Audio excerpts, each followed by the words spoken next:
Hey guys, and welcome back to your YouTube channel. So for today's video guys, mag-unbox tayo ng Hirono. Merry Christmas, Mr. Hirono. So ito guys, bagong pauso na naman ni Hirono. Ito na yan, dahil Pasko na ngayon at kailangan na rin yung Pop Mart ng bagong panggastos sa atin. So ito nilabas na nila. So ito yung itsura ng box sa harap guys. So wala na masyadong detail sa side ng box. Wala nang kakaiba. At ito yung itsura ng kanyang likod, no? So kung mapapansin nyo guys, malaki-laki yung box. So madadagdagan na naman yung storage ninyo. So huwag na natin patagalin guys at buksan na natin. So guys, buksan na natin in 1, baliktad pala, in 3, 2, 1. Okay, ayan na guys, yung itsura niya. Ayan. Social Zero, no? May plastic yung ano niya.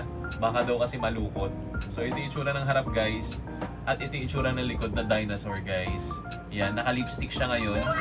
Dahil gusto niya maiba naman, naka-lipstick ang dinosaur natin ngayon. So ito yung itsura ng pagbukas nyo guys. Yan. Tapos, ito na siya. Yan ang bubungad sa inyo. Pag binuksan nyo. O, maliit lang pero ang laki ng box, di ba? Sulit. Mapupresyon mo talaga ng mahal to dahil malaki ang box.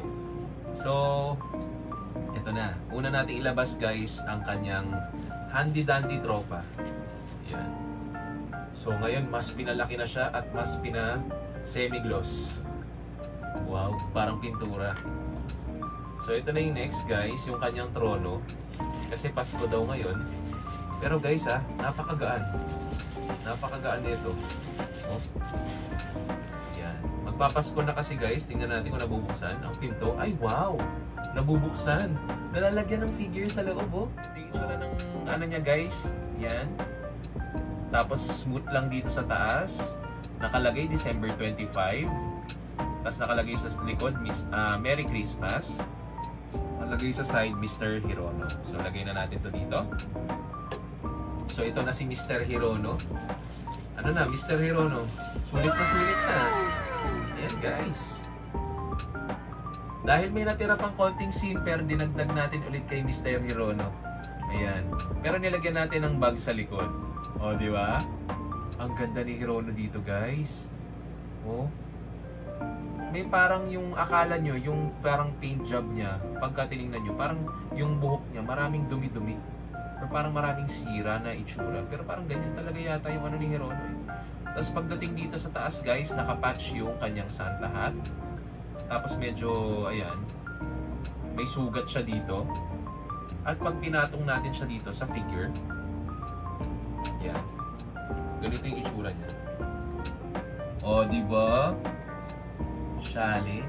At ito yung tropa niya, guys. Ilalagay nyo sa loob. Pwede nyo buksan to, tapos lagay nyo sa loob. Tingnan natin kung ganun ba yung itsura ng figure. Ay, hindi. Katabi niya po dito. Pero dito, guys, may lipstick yung ano Dito wala masyado. Teka lang. Uy, huwag ka na pumasok dyan sa loob. Uy, pumasok na ka sa loob. Ang hirap niya kunin. So, kailangan mo siyang taktakin. Ayan. Dito kasi guys, yung itsura niya, may lipstick. Pero dito sa personal guys, walang lipstick bibig niya yun. Hindi yung lipstick guys. Ayan Pagka tinignan niyo, para siya naka-lipstick Hindi nakanganga siya. Nakanganga siya, pero pag tinitingnan ko sa akin, parang naka-lipstick siya eh. So far guys, matte pa rin yung datingan nito. Kahit madumihan, maguluhan. Alam niyo naman si Hirono, kaya gusto nila aesthetic. At ngayong Pasko guys, ayan, sulit na sulit ang pagbili nyo. Diba? Oh. Huwag nyo kalimutan bumili ng Hirono na to guys. Dahil pag wala kayo nito, mababaliw kayo. Lalo na kung Hirono collector kayo. So huwag nyo nang patagalin guys, ha? So kung nagustuhan nyo guys ang ating unboxing video, huwag nyo kalimutan mag-like, subscribe, at mag-share ng ating YouTube channel. Bye-bye! Yun! Luta.